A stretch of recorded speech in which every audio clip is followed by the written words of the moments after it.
The weather was good outside, and a man's voice was heard from the building, saying that he was leaving him. A teacher and a student are standing in the hall of the building. The student is about to leave and the teacher tells him not to tell anyone that he studied with him. The student replies that he has nothing to worry about. The handsome fair-haired youth is Fang Hong, a disciple of the modern Taoist master of Wudon Mountain. The teacher throws a blue bag to Fang Hong, asking why he still hasn't left. Fang Hong deftly catches the bag, answering the teacher that he will return in a day. Then, throwing open the doors, he quickly leaves the building. The rest of the students rejoice as they wait for Fang Hong to leave. However, the teacher, looking after the leaving student, thought that all his life he had lived by the principle of making every effort and pleasing the heavens, and hoped that Fang Hong would also follow this principle and not disgrace him. Fang Hong was already in the forest. He was in a hurry, he had an important mission. He decided to find his bride. With a smile on his face, the young man thought about how talented he was and how long he had been waiting for this moment. Finally, our hero has arrived in town. Joyful on the horizon, he thought about only one thing, about girls. An airplane flying high above the sky. The airport is located on the edge of the city. This is where our main character ended up. Once inside, a little confused, he watched every girl passing by. His thoughts were filled only with girls. He thought about how lucky he was and how his older comrades from the mountain probably envied him. Suddenly his face changed and he was attracted by some smell. Fang Hong recognized this smell. It was the smell of blood. In the middle of the airport lay a pregnant girl, surrounded by an excited crowd of people. She was injured, and next to her was a frightened man. It was the husband of the wounded girl. He was crying and asking for help. The crowd was in shock. No one dared to come to the rescue. But suddenly a beautiful dark-haired girl appeared from the crowd and was heading towards the wounded woman. She deftly tore the fabric from her shirt to bandage the girl's wound and stop the bleeding. The husband was very surprised and excited. A pregnant girl was wounded in the leg with a riding crop. It was quite deep. The girl who came to the rescue thought about how to pull out this huge piece of glass. Fang Hong abruptly stopped the girl, saying that this way she would kill her. Fang Hong explained that the glass had touched an artery and if it was pulled out, the wounded girl would lose a lot of blood. Smiling, Fang Hong leaned towards the girl and asked if he could try. The girl was a little dumbfounded. Fang Hong replied that he was a doctor and went to the wounded woman. The black-haired girl didn't really trust Fang Hong and decided it was better to call an ambulance. Fang Hong knelt down next to the girl and looked carefully at the wound. With a couple of deft movements he stopped the bleeding. Smiling, he told the husband of the wounded girl that she could now be taken to the hospital for further treatment. The black-haired girl was surprised. She didn't even have time to call an ambulance. Fang Hong recalled that he is a student of a Taoist master and also knows traditional Chinese. In addition, he is also a specialist in traditional medicine. In her thoughts, the black-haired girl wondered how our main character was able to stop the bleeding. He is very young and does not look like a doctor at all.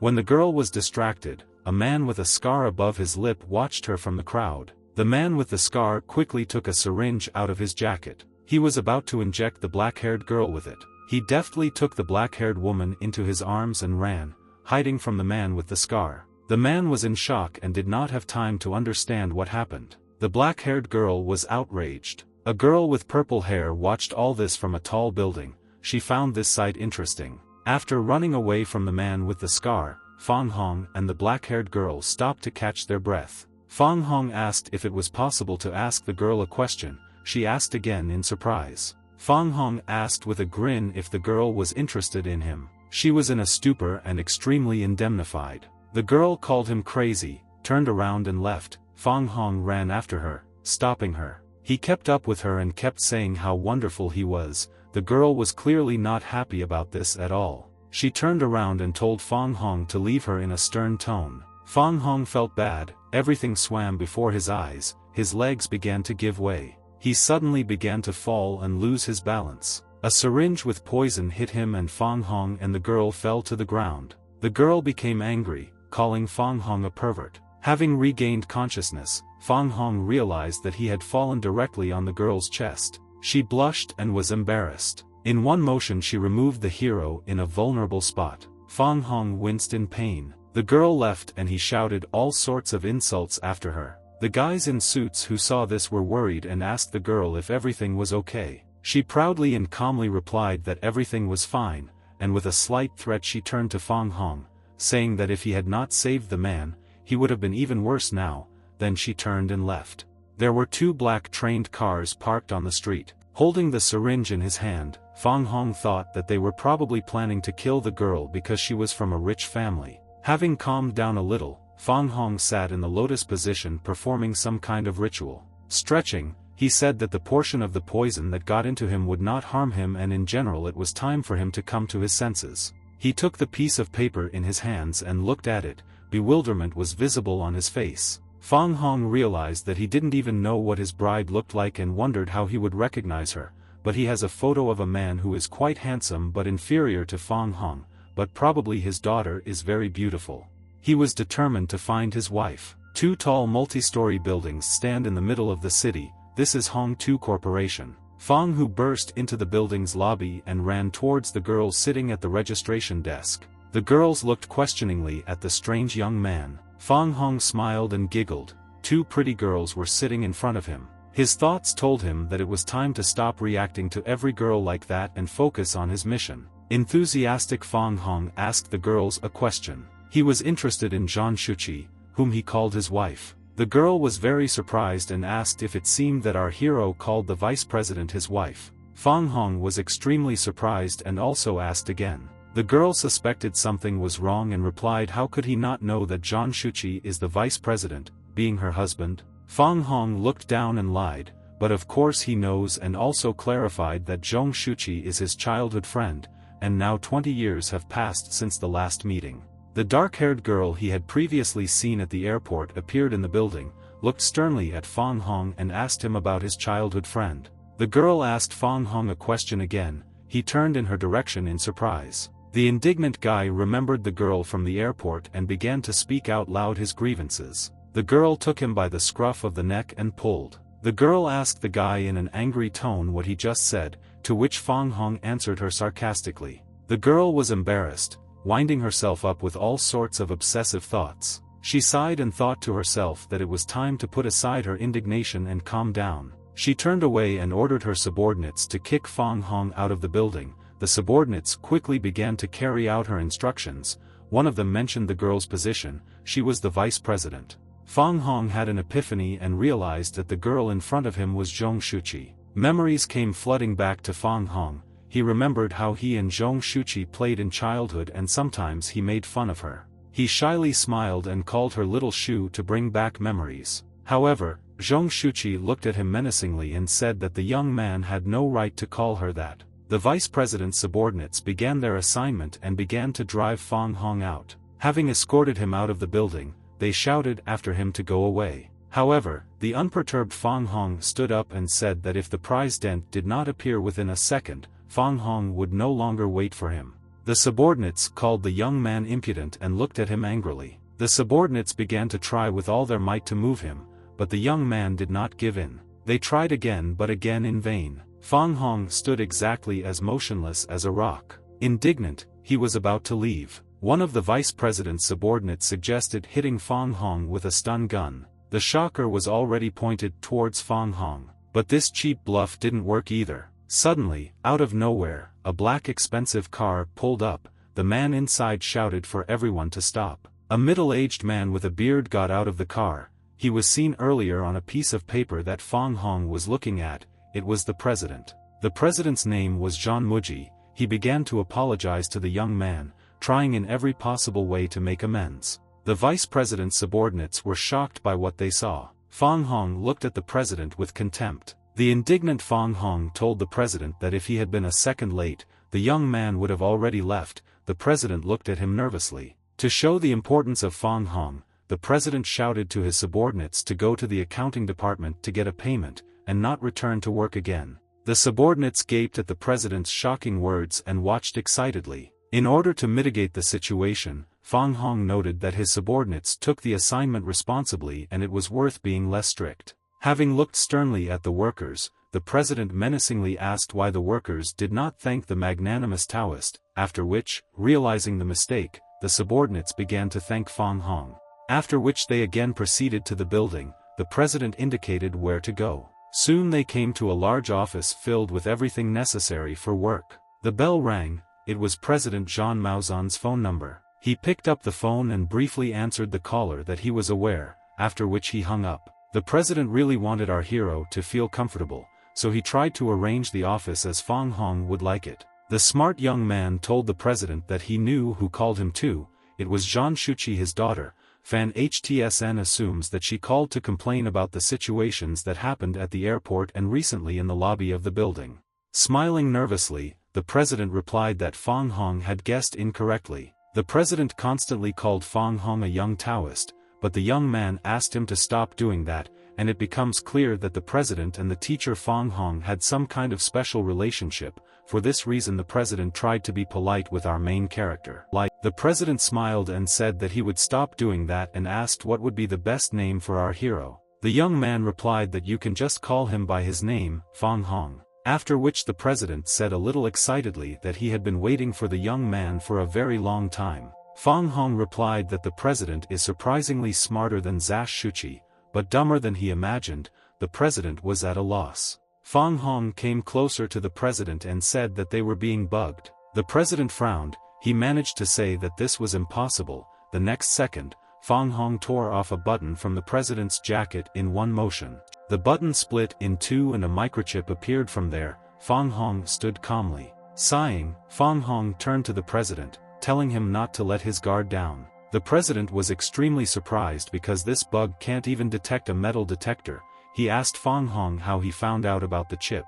The young man proudly replied that if he could not understand such a trifle, then in vain the president would have called him a young Taoist. Fang Hong sits on the sofa with his arms crossed, and at that moment the president asked him to calculate his future fate. Fang Hong said that he is capable of reading the future. However, if he tells what will happen in the future generation of the president will have to pay for it. Besides, now the young man's vital energy is weaker, so it is better to turn to his teacher with such a request. After another second, Fang Hong added that to solve the president's problem, you shouldn't rely on predicting the future. There is a better way. The surprised president asked what kind of method the young man was proposing. Fang Hong suggested that all responsibility and treasure be transferred to him and then people would stop hunting for the president's daughter, but then this means that he will not be able to keep an eye on them while he is guarding the treasure. However, the main reason why he came down from the mountain was Zhang Shuqi. Fang Hong remembered the words of the teacher, who said that the young man must protect the Zhang group and the treasures they own. Smiling, Fang Hong urges the president to quickly hand over the treasures to him. However, the president says that this will not work. This treasure cannot simply be taken away. Fang Hong frowned. Fang Hong was offended and indignantly asked what does this mean that he is not trustworthy. The president smiled and answered in a calm tone that this does not mean that he does not want to give up the treasure. The problem is that this treasure cannot simply be taken and carried away. Still smiling, the president clarified that his treasure is Zhang Shuqi. Fang Hong asks in bewilderment what this means. The president began to explain to Fang Hong that when his teacher discovered the recipe for a miracle medicine and gave it to the brothers of the monastery so that they came down from the mountain, however, many of them were killed or went missing and scammers sold false medicine, which led to the death of many patients. The government had to intervene. Fang Hong asked in surprise how this is connected with Zhang Shuqi. The president began to tell that Zhang Shuqi had been unlucky since childhood and she was very sick. The doctors said that she would not live more than 6 years. Fang Hong interrupted the president and asked if Zhang Shuqi was cured with real medicine. Smiling, the president noted that Zhang Shuqi would turn 21 in 6 months and that she was feeling just great. Quickly realizing what was going on, Fang Hong asked the president whether Zhang Shuqi was the best object for research and even more valuable than medicine. Frowning, he realized that his teacher had sent him to be Zhang Shuqi's bodyguard. A second later, the cunning young man noted that his services cost $1 million. The president replied that he was ready to conclude a contract with the young Taoist for a year for $10 million. Fang Hong was very surprised. There was a click and Zhang Shuqi entered the office. She began to be indignant because she did not want Fang Hong to be her bodyguard. Her father replied that he knew about what happened at the airport. In a serious tone, the president said that he had already made his decision and would not discuss anything further. The indignant vice president left the office, slamming the door, continuing to say various indignations. Fang Hong noticed how clever the president came up with. A girl with brown hair entered the office, asking if the president had called her. The president immediately decided to introduce the girl and Fang Hong. However, the young man was faster and took it in his own hands. He walked up to her, said his name and said a couple more compliments. The girl was surprised. The girl blushed and even thought that her heart was beating fast. The girl's name was Xiaoying. The president ordered Fang Hong to go accompany Xiaoying on the way to Zhang Shuqi's house. There would be a room waiting for Fang Hong. In the elevator, Fang Hong made a couple of attempts to impress the girl.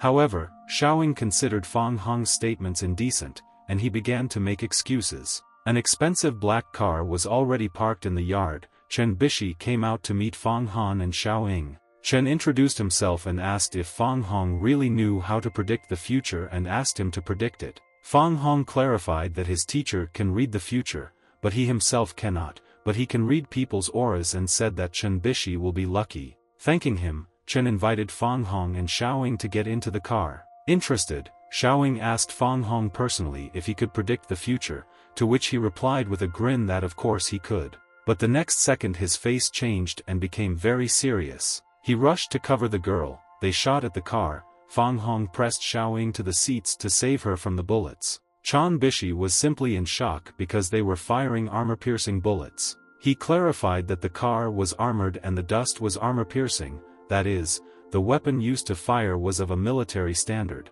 Fang Hong was still pinning Xiaoying to the seats. Chen Bishi told them to be careful because more cars were approaching. Fang Hong pulled himself together and, thinking logically, said that most likely the sniper was shooting from the left and moving at a decent speed. Then he forgave Chen Bishi to follow his instructions. He agreed.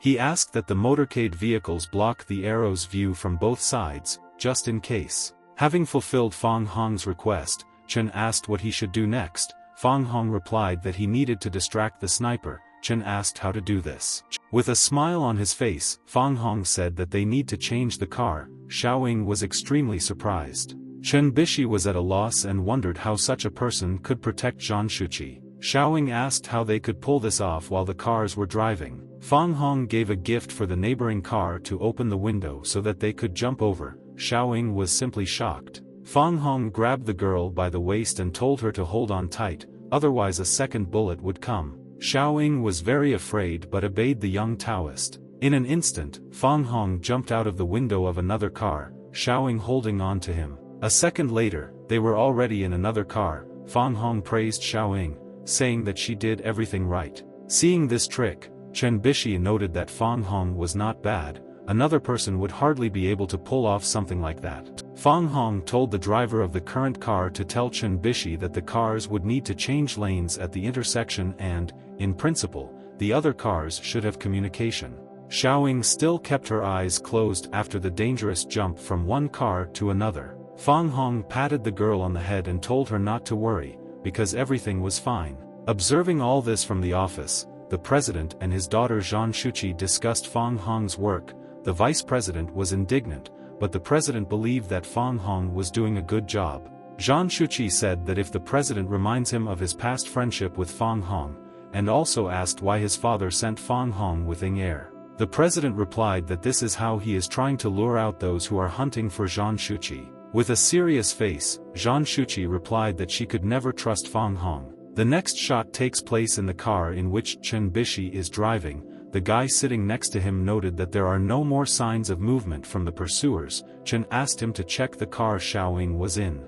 Chen Bishi thought in his mind that it was time to return because the president and Zhang Shuqi might be in danger. At this time, in the next car, Fang Hong read Xiaoying's hand and said that the career line shows that the professional path will be long and problem-free. When Xiaoying asked about the line of love, Fang Hong began to openly flirt and said that her betrothed was very close, to which Xiaoying, blushing, replied that all this was nonsense. Fang Hong decided to quickly change the topic and told Xiaoying not to forget about safety and buckled her up the next second. Suddenly, out of nowhere, a truck appeared and it was driving straight towards the car in which Xiaoying and Fang Hong were. The car was badly fucked. Xiaoying wondered if Fang Hong had foreseen what would happen and therefore fastened her seatbelt. Fang Hong gave instructions not to get out of the car and protect Miss Gu, and he himself would deal with the enemies. Fang Hong got out of the car and a large number of people gathered around him. The president and Zhang Shuqi,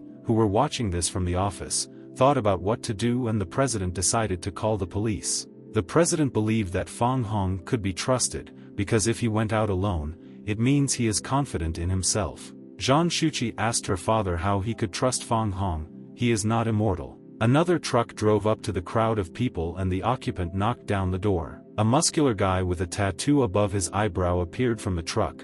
He commented on Fang Hong's jump and twirled the knife on his finger with an unkind look. Fang Hong guessed that this guy was a sniper. The guy asked to give them the girl, otherwise he would have to cripple Fang Hong. Fang Hong replied that somewhere he had already seen this guy who threatened him and asked if it was he who made a fuss at the airport. The guy answered. Fang Hong then interfered with his plans, and if he is Zhang Shuqi's bodyguard, he will have to kill Fang Hong. Fang Hong replied that if it were him, he would have thought before saying anything and moved away. Fang Hong ran straight towards the guy. The sniper did not have time to do anything when, with one push from Fang Hong, he flew back. Fang Hong grabbed his opponent's leg, and he dropped his knife. The guy was on the floor in 1 second. Fang Hong threw him through the bend. Then Fang Hong stuck his own knife into the offender, which he dropped. Zhang Shuqi and Xiaoying changed their minds about Fang Hong after seeing him at work. Fang Hong with a smile on his face asked if he was still going to kill him.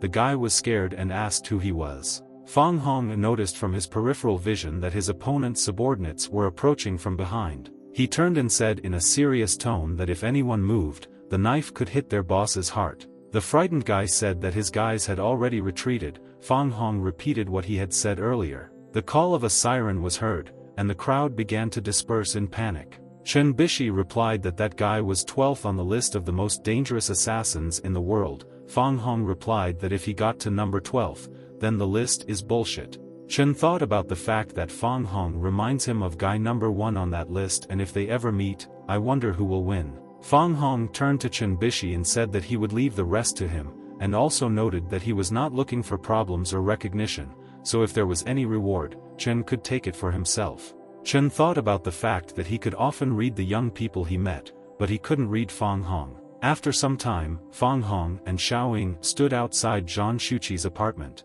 Walking into the apartment, Xiaoying thought about how this shapely ladies' man could be a life savior at the same time. Xiaoying led Fang Hong to his room. It was cozy and large enough. At one moment a call was heard. It was Fang Hong's phone. The president called him. He invited him to a celebration in honor of the completion of Zhao's big project, and he also told him to take Xiaoying with him. Fang Hong and Xiaoying left the apartment. A car was already waiting for them outside. The driver noted that Fang Hong needed to dress appropriately for the celebration. Zhang Shuqi, sitting in the car, began to say indignantly, "They will wait a long time for Fang Hong to change clothes and they will be late. Moreover, he is just part of the security. Why should he change clothes?"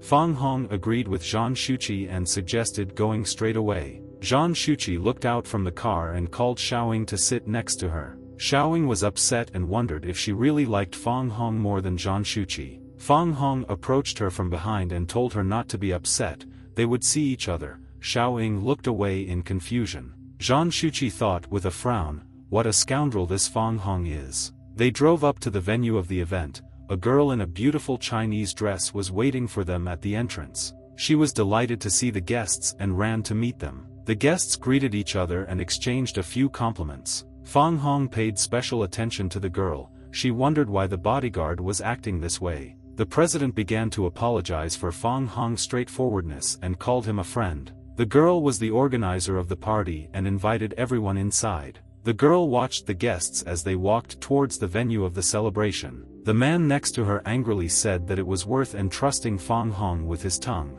The girl objected and said that the president called Fang Hong a friend and she had never heard such a thing from him. They entered the celebration hall. There were a lot of people. Everyone was beautifully dressed. Fang Hong's gaze immediately fell on the beautifully dressed girls. Xiaoying angrily looked at Fang Hong, who was watching the girls. A guy and a man appeared in the hall. They apologized for the wait. The president turned to the man and his son, saying that he himself had matters that needed to be resolved first, and then turned to the guy. His name is Xiao Kai. The president noted that he had heard that the guy was an outstanding young man.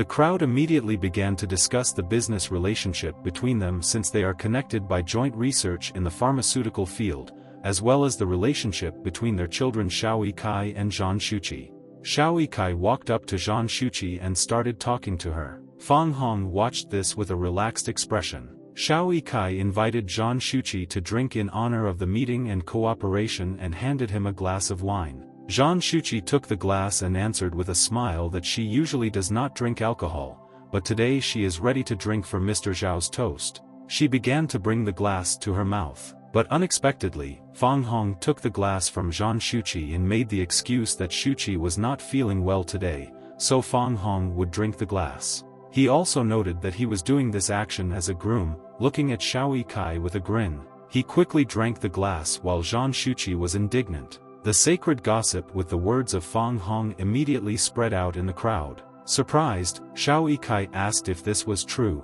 because Fang Hong was an ordinary monk. Zhang Shuqi began to make excuses and deny everything that Fang Hong said, mentioning that Fang Hong was just a bodyguard. Xiao Yikai said that he knew that Fang Hong was an ordinary bodyguard and that he was going beyond what was permitted. A scream was heard, someone shouted that the man was dying. Fang Hong turned around and there was a girl lying on the floor, writhing in pain. The event organizer began to push through the crowd to understand what had happened. She looked to the side, there stood an excited girl, and next to her was a guy with blue hair. The organizer wondered where Deputy Secretary Zhen Chonghua's niece was here and who the guy next to her was. The girl felt bad, she rolled her eyes and opened her mouth, greedily gasping for air. The guy with blue hair said that now was not the time to find out anything, he had already called emergency help, he asked to call.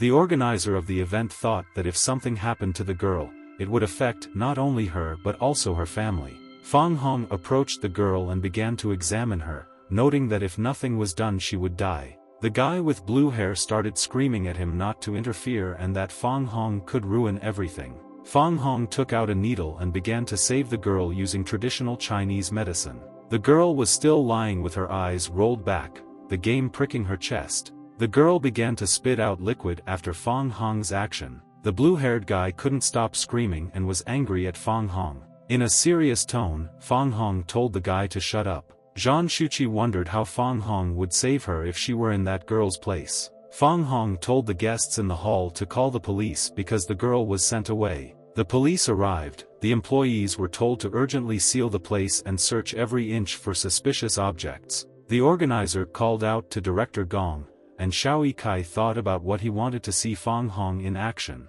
She approached Director Gong and said that she didn't think he would come. But Director Gong simply walked past her without saying anything. He approached Fang Hong and called him a young master and said that he admired him. Fang Hong asked who he was, to which the director replied that if Fang Hong had not killed the drug lord 9 years ago, he would not be alive. Fang Hong smiled and said that he did not expect to see him here and it was better to call him younger brother. The organizer and Xiao Yikai were shocked. They did not suspect that Director Gong knew Fang Hong. Director Gong said that today they arrested a criminal whose knife wound was the same as on the body of the wolf that Fang Hong killed earlier. Fang Hong smiled slyly, determination visible in his eyes. Director Gong thought for a moment what this could mean, but then, laughing, he decided to change the topic and invited Fang Hong to meet again some other time. Xiao Yikai stood in shock that Fang Hong knew Director Gong, and Zhang Shuqi thought about the fact that she wanted to find out about Fang Hong as soon as possible. The event organizer said that the hotel's reputation was damaged due to this incident, so she will investigate the matter. Fang Hong called the girl. The organizer turned around and asked why he didn't return with Director Zhang. Fang Hong replied that he needed to go to the toilet and also said that he saw that the girl did not want to talk to him and would not bother her. She stopped him and asked if the wine he was drinking was poisoned. Fang Hong said that the girl was smart and confirmed her guess, the wine was indeed poisoned, but poisons have no effect on it. The girl turned and ran towards the scene of the incident. She decidedly thought about finding this glass. Fang Hong came out and a car was already waiting for him on the street. He got into the car and took out his earphone while leaning on the car door. Fang Hong asked Chen Bishi if he had protected Brother Zhan. Chen Bishi responded by saying that all of Fang Hong's instructions had been carried out. Fang Hong smiled decisively and said that he was starting the hunt. The driver warned that there is Lishui Bridge ahead and it is not in the best condition, so he is a little afraid. Fang Hong confidently replied that he should continue forward, and Chen Bishi would be on alert in case of emergency. The driver got a little tense and nervous. A crowd of armed guys was visible ahead. The old man in command shouted fire. The crowd began to use their weapons. The bullets hit the cars but did not penetrate inside. The old man noted that the armor of the car was surprising. He wanted to experience it to the fullest. Fang Hong told the driver to go ahead and not stop. The young man added that he would deal with them himself. A guy from the crowd pulled out a rocket-propelled grenade. The grenade fired with a roar and flew straight towards the cars. There was a roar and a bright explosion of cars was not visible due to the smoke. Chen Bishi became nervous, and a bead of sweat rolled down his cheekbone. The old commander ordered the women in the third car to be arrested and the rest to be killed. The old man, pleased with himself, said that he was sure that Fang Hong was dead. At that moment, Fang Hong emerged from the water. During the explosion, they managed to jump from the bridge into the water. Fang Hong, who was serious, angrily told them not to blame him for being harsh. The driver of the car Chen Bishi was in took out a gun and said that he would cover him. Chen Bishi said to follow his orders and try to jump into the river. Chen yelled for everyone to jump faster and they followed his instructions in panic. The guys ran as fast as they could and jumped from the bridge into the water. The opponents were armed,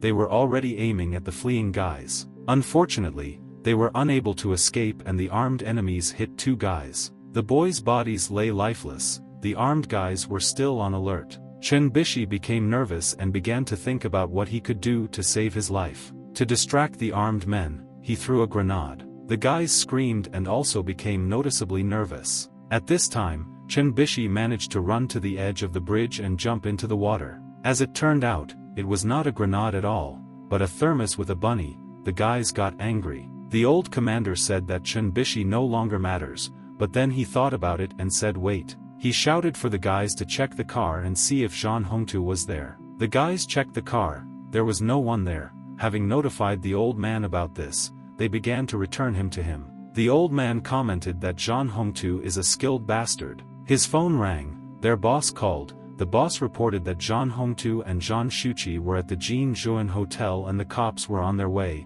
It was a trap. The old man frowned. He realized that Zhan Hongtu was planning to catch them. Shouting to retreat, he hurried to quickly leave the crime scene. A whistle was heard, and some thread passed through the heads of several of his henchmen. They fell dead. The old man turned around and was seriously frightened by what he saw. The remaining henchmen shouted that Fang Hong was alive. Unperturbed, Fang Hong with a stern gaze moved closer and closer to the criminal gang. The old man was scared and stammered that Fang Hong did not die from the explosion. He could not believe his eyes. In rage, he shouted that Fang Hong was too young to fight him. He ordered his henchmen to capture Fang Hong so that the old man would torture him to death. Fang Hong angrily replied that he would answer for all the evil he had done. In 1 second he accelerated and ran towards them with all his might. Before the guys had time to blink, white lines flashed through the air. No one understood what happened. The guys, cut into pieces in a matter of seconds, began to fall backwards. And Fang Hong, in turn, was getting closer and closer to the old man. He was scared and closely watched Fang Hong's actions. But in an instant, Fang Hong disappeared. The old man began to shake his head in search of the young man. With a cry, Fang Hong attacked the old man, who did not have time to turn around. As I was already in Fang Hong's networks. At this time, Chen Bishi was getting out of the water. Some guy was helping him. Chen Bishi thanked him, all wet. He was about to head to Fang Hong. How the guy turned into a paper man, Chen Bishi was extremely surprised by this. Fang Hong stood on the edge of the bridge. Chen Bishi glanced at him. The next second he rushed towards the young man. In Fang Hong's hands there was a needle. He looked at him thoughtfully. Chen Bishi stopped and was horrified. Fang Hong stood among the killed opponents. Chen Bishi thought about what Fang Hong had to go through, because he is still so young but very dangerous as a predator. Fang Hong calmed down Uncle Chenya by saying that all the enemies were susceptible, but Chen Bishi was interested in how Fang Hong turned the doll into a living person. Chen Bishi also asked if everything was okay with Zhan, Shushi and Miss Gu, to which Fang Hong replied that they were all fine. After Chen Bishi asked why, then Fang Hong told him to stay in the car because he could have died.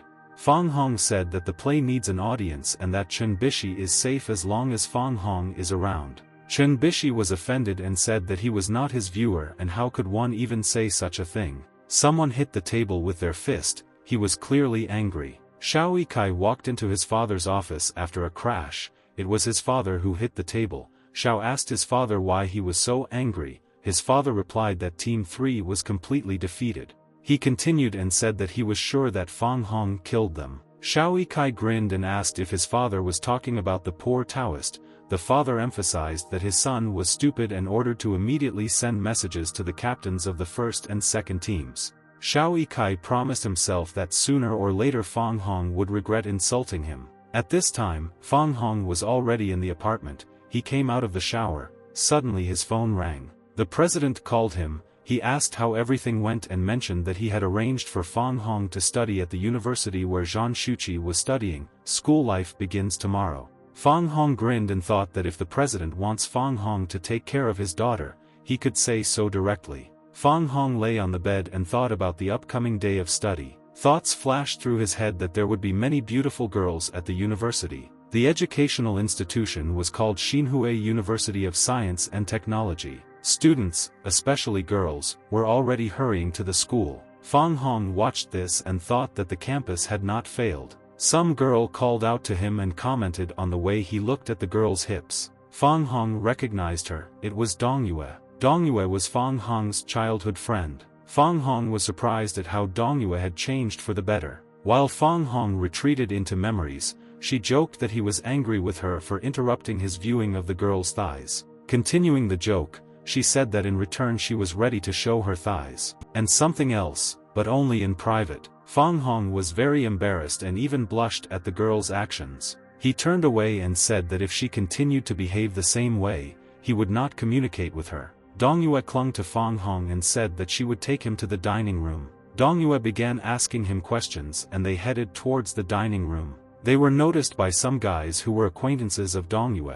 They did not like Fang Hong and the way Dong Yue behaved with him. The guys had already begun to come up with a plan to teach Fang Hong a lesson. One of them really liked Dong Yue, so he was the most angry. In the dining room, a huge number of girls crowded around a guy. Fang Hong looked enviously at Han Dongfang. This is Dong Yue's brother. The girls were all discussing Han Dongfang as if he were some kind of celebrity. Han Dongfang was truly handsome. He looked like almost any girl's dream. In addition, he also loved to flirt with them. The girls' admiration for Han Dongfang almost led to fights. Dong Yue watched this and felt extremely embarrassed. Han Dongfang brought a bottle of cola to his lips to quench his thirst. Before he could take a sip of his drink, someone pulled his cheek. Fang Hong smiled and began to comment on Han Dongfang's appearance. Han Dongfang's fans were furious at Fang Hong's actions. Han Dongfang threatened Fang Hong, who was still teasingly pulling his cheek. Fang Hong said with a grin that such a boy could not add to his troubles. Fang Hong said that he could calmly hit him at Dong Yue,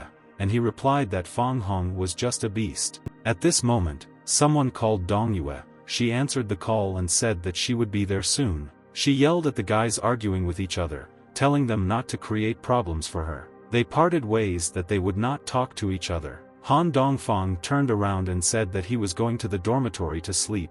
Fang Hong looked after him and thought that he had not changed at all. But to hell with all this, you need to pay for training. Han Dongfang's fans became angry and when their idol left, they attacked Fang Hong. He had to run away from them. Finally breaking away from them, he stopped to catch his breath. He realized that he had arrived where he was going. He needed to pay for tuition. The guy went into the office. There were two beautiful girls there. The girl sitting at the table asked him to show his identification cards, his registration notice and asked what specialty he was studying for. Fang Hong replied with a smile that he was going to study medicine. The girl standing next to me said that the tuition is 11,200 yuan. Fang Hong was indignant at why it was so expensive and, out of habit, asked for a discount. The girl replied that this is not a market and you can't trade here. She sighed and said that if the amount was too much for him, he could take out a student loan. Fang Hong remembered that he was given a card and said that he did not need a loan, he would pay everything with a card. The girl said that there is nothing shameful in financial problems, there is no need to pretend to be rich. Fang Hong repeated that he did not need a loan and handed the girls a card. The girl decided to check the card balance because Fang Hong's actions were contradictory. The girl took out a terminal machine and inserted a card into it. Her eyes widened and she was very surprised. Fang Hong had 5 million yuan on his balance sheet. The girl jumped up and asked if it was really his card. Fang Hong calmly replied that this was his card and asked if everything was okay. The girl answered in a loud tone to Fang Hong that he should not joke about her, let him pay and leave. The girl was disappointed that such wealthy people pretend to be poor. Fang Hong was already heading towards the dormitory when two guys whom he had seen in the morning noticed him and decided to catch him. Fang Hong approached a passerby to ask where the freshman dormitory was located. Those guys called out to him from behind. They were angry. Fang Hong turned around and looked at them questioningly. Fang Hong asked the guys who they were, because he didn't even remember them. The guy threatened to stay away from his little sister. Fang Hong thought about which little sister he was talking about and who he had already offended. The guy's name was Nia Feng. He said that Dong Yue was his woman, and that Fang Hong should not approach her, otherwise Nia Feng threatened to break his legs. Fang Hong continued to smile and noted that no one had threatened him like this since childhood. Fang Hong's smile made Nia Feng even more angry, and he grabbed him by the collar and lifted him up with a swing. A woman's voice was heard. It was Dong Yue. She indignantly asked what was happening. She looked angrily at the squabbling guys. Nia Feng put Fang Hong down and calmly said with a smile that he was going to tell him about the campus rules. Dong Yue narrowed her eyes and said that Nia Feng did not see Fang Hong eating wild animals in the mountains and breaking large trees. Nia Feng pretended to be happy with Fang Hong, and if he was Dong Yue's friend, that meant he was his friend too. Dong Yue still glared at Nia Feng and meekly said to look for another follower and turned to Fang Hong. She took Fang Hong's hand and pulled him along. This infuriated the already angry Nia Feng even more. Nia Feng resolutely said that he would break Fang Hong's legs. Fang Hong asked Dong Yue if he and this guy were dating. She asked what he meant. Fang Hong grinned and said that he was a better option, and began to praise himself. Dong Yue looked away and blushed. She quietly answered him sarcastically. Then she looked at him and outragedly asked why Fang Hong didn't answer his calls. Fang Hong picked up the phone and the screen showed 11 missed calls from Dong Yue and 3 from Zhan Hongtu. Fang Hong grinned slyly and asked Dong Yue why she called so many times. The girl blushed deeply but answered if he knew where he would live. Fang Hong replied that no, and the girl hurriedly headed towards the dormitory. They arrived at the dormitory. Dong Yue commented that it was squalid. There was an unpleasant smell in the dormitory. Dong Yue asked where it came from. Fang Hong said that this is the smell that has accompanied him for 20 years. The smell of men, their sweat and feet. Fang Hong knocked on the door of room 502. A man's voice was heard behind the door, and someone began to open the door. A handsome guy appeared in the doorway. He had not yet gotten dressed and came out with his shirt unbuttoned. Looking at him, Dong Yue blushed and became embarrassed. The guy was embarrassed that there was a girl there. He made some incomprehensible sound, and closed the door in front of Fang Hong and Dong Yue. Behind the door you could hear someone fidgeting and rustling. The guy opened the door again. This time he was dressed and looked very neat. His name is Li Mu and he will become Fang Hong's roommate. Fang Hong introduced himself and also introduced Dong Yue, and greeted his new neighbors. Another male voice was heard. It was another guy. His name is Chen Fan. He also appeared in the doorway as soon as he heard a female voice. The guy saw Dong Yue and said that she was cute, making the girl blush. Decisively, he handed her his smartphone so that she could add him to WeChat. Another guy showed up. He was wearing glasses. The guy with the glasses was called Zhan Jinjia. Chen Fan called him a bore. He answered him sarcastically, adjusting his glasses with his middle finger. Fang Hong remembered that Dong Yue had a lot to do, so he said that he would not disturb her anymore and walked her to the door. Finally, she reminded the guys that the freshman meeting would take place at 7 p.m. Li Mu complimented her and the girl said goodbye to everyone. Chen Fan began to tease Fang Hong by pretending to be Dong Yue. Fang Hong chuckled. He also mimicked Chen Fan, saying that if he behaved like this, the girls would think he was an idiot. Fang Hong also mentioned that Dong Yue is a second-year student. Chen Fan asked to reveal the secret of how to get a second-year girlfriend. Li Mu interrupted them and said that he had a proposal. He suggested we go somewhere fun after the freshman reunion. Chen Fan was very interested. but most of all he was interested in the girls. Li Mu promised many beautiful girls, but whether they can win their hearts depends only on them. Zhang Jinja rolled his eyes accusingly, saying that these guys only think about women, it would be better if they read books. Chen Fan turned to Zhang Jinja and asked if he would go in the end, and despite what he had said earlier, he said that he would go. Fang Hong thought about what he should protect Zhang Shuqi, and should not be far from her. Ro also does not want to disappoint his new acquaintances. The guys looked at Fang Hong in surprise,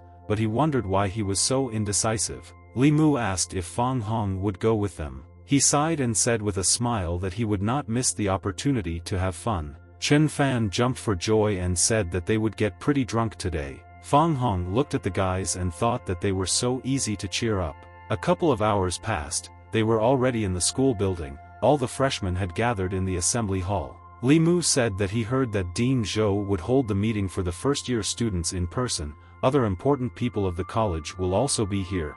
Li Mu also noted that Dean Zhou intended to take 1 or 2 freshmen as his students. Zhang Jinja also added that the freshmen he chooses must be gifted. He also explained that Dean Zhou is an academician of the Huaxia Academy of Sciences and has been working as the chief physician at the Hudu Neurological Hospital for more than 10 years. He is also a world-renowned expert in the field of acupuncture. He said that it was a great honor to be Dean Zhou's student. Fang Hong became interested and asked Dean Zhou's full name. Zhang Jinja replied that the dean's full name is Zhou Yucai. Li Mu said that Dean Zhou is already here. An old man and a couple of other guys entered the hall. Now that same genius of Chinese traditional medicine, Zhou Yucai, is standing in front of the freshmen. Fang Hong looked at the old man and thought that he was truly an unusual person. Dean Zhou said that he was glad to see many new faces in the college, but noted that none of them had talent right now. He said that they all need to put aside their pride and treat the university as a starting point. The audience applauded and there was a roar. He then asked who knew the motto of the university. All the students shouted what they knew, but only Fang Hong sat calmly with his arms crossed. And then Dean Zhou asked if they knew the college motto. Everyone immediately fell silent and began to be surprised that the college also had its own motto. Dean Zhou sighed and was disappointed that none of the students knew the motto. Disappointed, Dean Zhou turned around and began to walk towards the exit. Suddenly someone shouted at him. Dean Zhou turned up. It was Fang Hong. New acquaintances were surprised that he knew the college motto. The girl who was in the office where Fang Hong paid for the tuition was very surprised that he knew the motto of the college. Fang Hong replied that the college motto is honest friendship and good conduct, and he also added that this motto is from ancient prose. Fang Hong's new friends were amazed. Dean Zhou glared at Fang Hong, saying that if he was going to show off his superiority over others, then he had no place here. Dean Zhou tapped the floor with his cane. Dean Zhou told Fang Hong to leave the premises. Fang Hong thought that since the old man wants to kick him out, he needs to find out more about him. Chen Fan stood up for Fang Hong and said that the student cannot be kicked out just like that.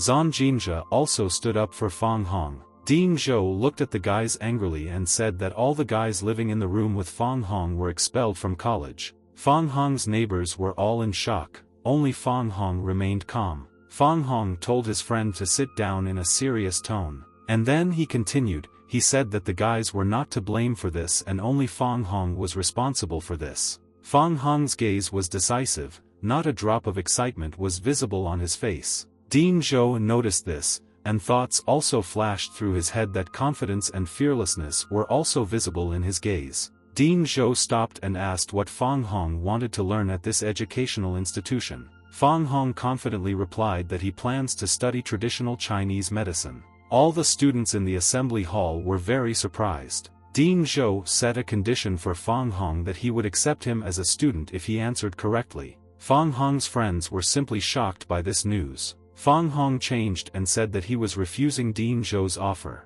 The students whispered and discussed Fang Hong. At this moment, Dean Zhou asked Fang Hong if he had heard everything correctly. The granddaughter of Dean Zhou wondered why he was refusing, because a girl rarely takes someone on as a student, and many are ready to move mountains for such an opportunity. The dean became very interested in Fang Hong. He asked why he didn't want to become his student. Does he really think that Dean Zhou can't teach him anything? Fang Hong replied that yes it is, but there is another reason. Everyone looked at him like he was a fool, and even discussed it out loud. The dean didn't like Fang Hong's arrogance, but the old man wanted to know the main reason. Fang Hong replied that he could not accept the dean's offer since the young man already had a master, and first he needed to get his permission. The dean's granddaughter watched all this with great interest. She wondered who could be more powerful than her grandfather. Dean Zhou replied that he would not force Fang Hong, but he did not have to be a student. Fang Hong could call him grandfather, as Curson does. The students again raised a ruckus discussing why the dean decided to take Fang Hong as his student. Curson stood up and shouted what grandfather was even saying. The dean said that everything was settled, distributed tasks to his deputies and headed for the exit. Fang Hong repeated his grandfather, and thought. The dean had already gone outside. Zhan Hongtu called him. He asked why he recommended this particular guy, but then said that Fang Hong suited him very well. Zhan Hongtu on the other side of the screen said that the dean's insight was exceptional, and they ended their conversation. The guys went outside and Fang Hong thanked them for interceding. Li Mu noted that Fang Hong was losing so many opportunities by refusing to become Dean Zhou's student. Zhan Jinjia also recalled that Dean Zhou said that Fang Hong could call him grandfather, which means the dean is really very interested in the boy. Fang Hong began to boast. A wave of narcissism washed over him for a few moments. Soon the guys were already on their way to the bar. It was Li Mu's car. The guys admired it. Fang Hong thought that the passion for girls and cars is in the blood of guys, only Fang Hong doesn't have a driver's license. The guys drove up to an establishment called the Landon Club. The club was noisy, people were relaxing and having fun. A girl with short hair walked towards Li Mu and said that she was waiting for him. The guys entered the club. Li Mu felt confident, and Fang Hong looked around. Li Mu advised not to lose your jaw at the sight of the girls. A girl with a short haircut approached Li Mu and said that his penalty for being late was to drink a glass. Li Mu simply could not refuse such an offer. The guys stood in a stupor and watched with envy how Li Mu treated the girls. Li Mu told the guys not to stand around and drink with the girls. Fang Hong approached the girls who were drinking and began to get acquainted. Suddenly his gaze turned to two girls who were sitting nearby. It was Zhang Shuqi and Xiao Ying. The guys pestered them, offering the already very drunk Zhang Shuqi to drink another glass. Xiao Ying sat next to her friend and helped her because the girl was in a very drunken state. Xiao Ying began to make Zhang Shuqi drink even more. The guys continued to insist and did not lag behind the girls. The guy began to put pressure on Xiao Ying, saying how difficult it was for Zhang Shuqi to get out to this corporate event and it would be impolite to leave now. Xiao Ying smiled and said that the bill had already been paid by Shuqi, so it would be polite. The guy did not lag behind them. He said that Xiao Ying could leave if he wanted, but Shuqi should stay and have fun. Xiao Ying objected why Shuqi had to stay with her today. The guy replied that he would pay the bill and smiled slyly. The guy changed his look and seriously said that Xiao Ying would not take Zhang Shuqi anywhere. Fang Hong watched all this and did not interfere. A man appeared behind the guy who was pestering Zhang Shuqi. With one movement of his hand, he knocked the guy down. It was another bodyguard of Zhang Shuqi. The immobilized guy began to threaten the man. The bodyguard silently pressed a point on the guy's hand. A sharp pain ran through his body. The guy screamed. The bodyguard threatened that if the guy said anything, his legs would be next in line. He grimaced and bit his tongue so as not to make any sounds from the pain. The bodyguard said to take Zhang Shuqi from here to a safer place. Xiao Ying barely lifted Zhang Shuqi to take her to the car and was indignant at why she drank so much. Fang Hong told his friends that he was going to the toilet and left them, but in fact he went after Xiao Ying and Zhang Shuqi. That day, Nye Feng was also in this club. He noticed Fang Hong and decided to get him.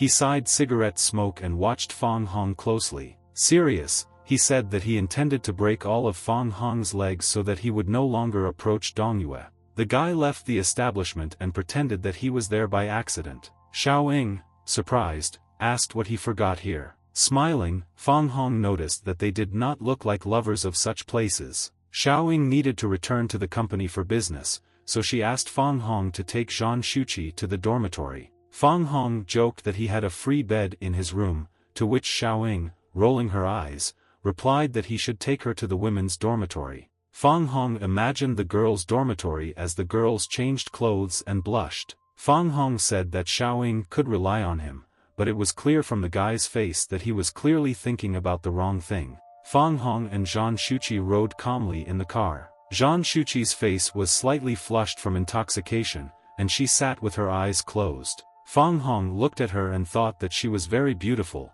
but her character was so. Suddenly, something suddenly came close to Fang Hong's face. It was Zhang Shuqi. She hugged him. The guy's face became stone. He didn't understand what happened.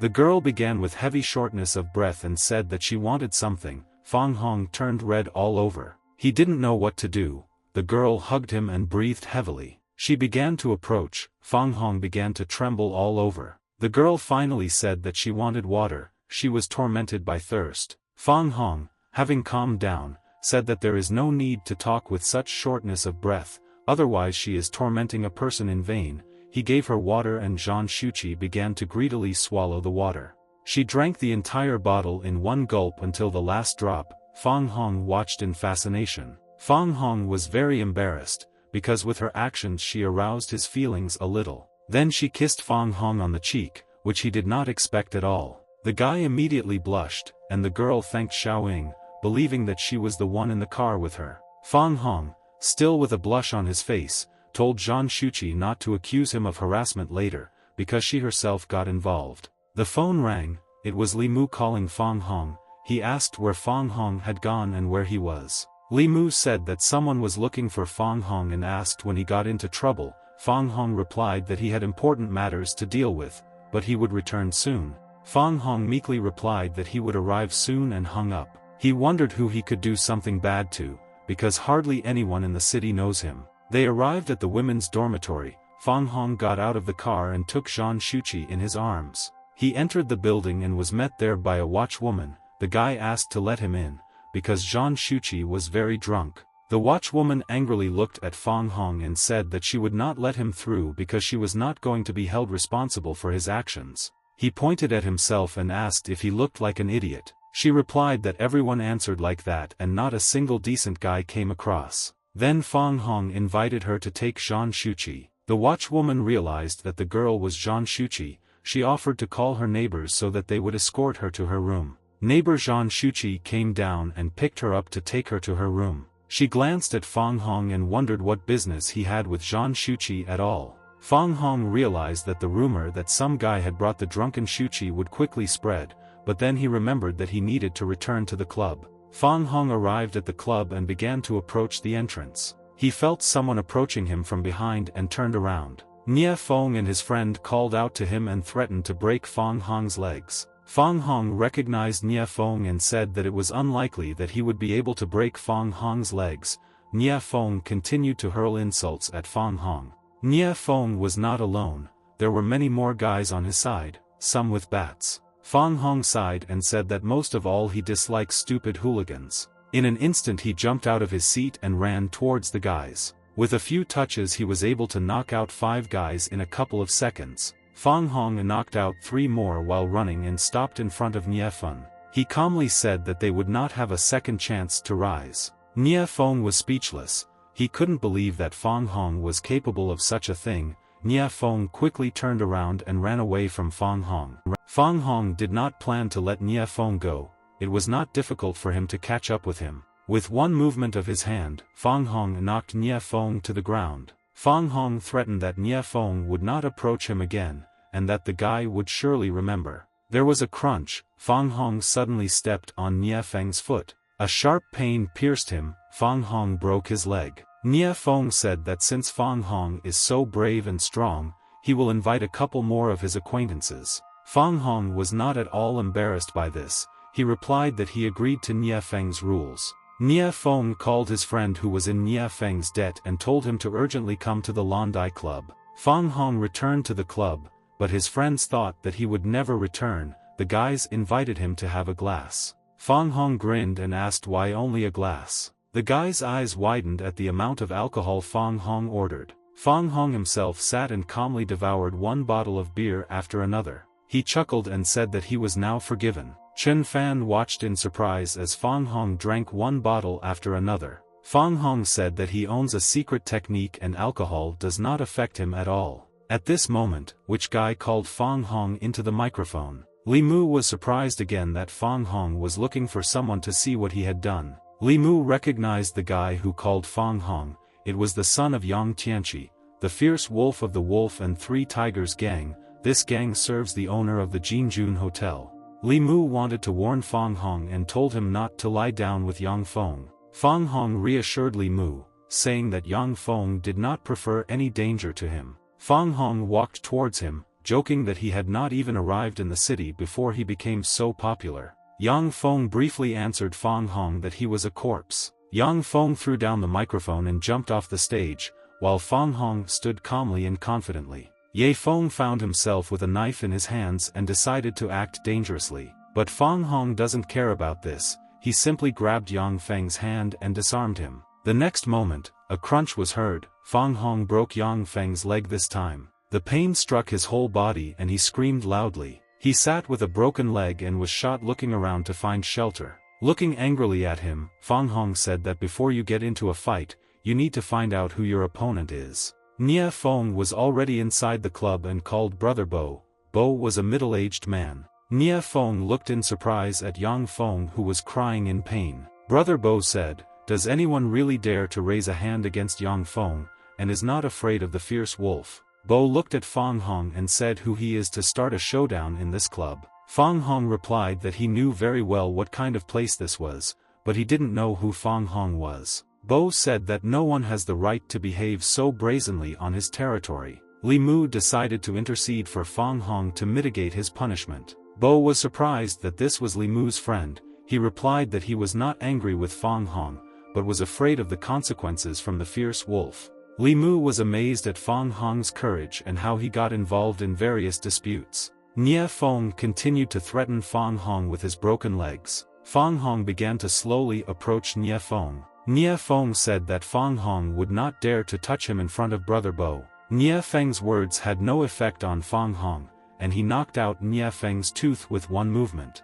Everyone present was shocked by Fang Hong's cruelty. Fang Hong noticed that it is normal for such hooligans to offend someone, but when someone dares to offend them, they cannot tolerate it. Nie Feng sat leaning against the wall and writhing in pain. Fang Hong continued to approach him. Nie Feng began to beg for forgiveness and promised that he would not dare to do this again. Fang Hong gave him an arrogant look and called him pathetic. He said to think carefully next time before contacting Fang Hong. Fang Hong also mentioned that Dong Yue is his friend, and if Nie Feng tries to do some dirty deeds towards her, then it will be tough to take into account. Nie Feng promised not to touch Dong Yue again and wished Fang Hong a good trip. Bo calmly said that he doesn't care what kind of relationship Fang Hong has with Nie Feng, but he must explain himself for Yang Feng. Fang Hong looked away and said that he didn't hit him, he was walking and twisted his ankle. Fang Hong grinned and said that he could cure him, because he was a doctor. Yang Feng was sitting with a broken leg, his face was grimacing in pain. Fang Hong began to approach him.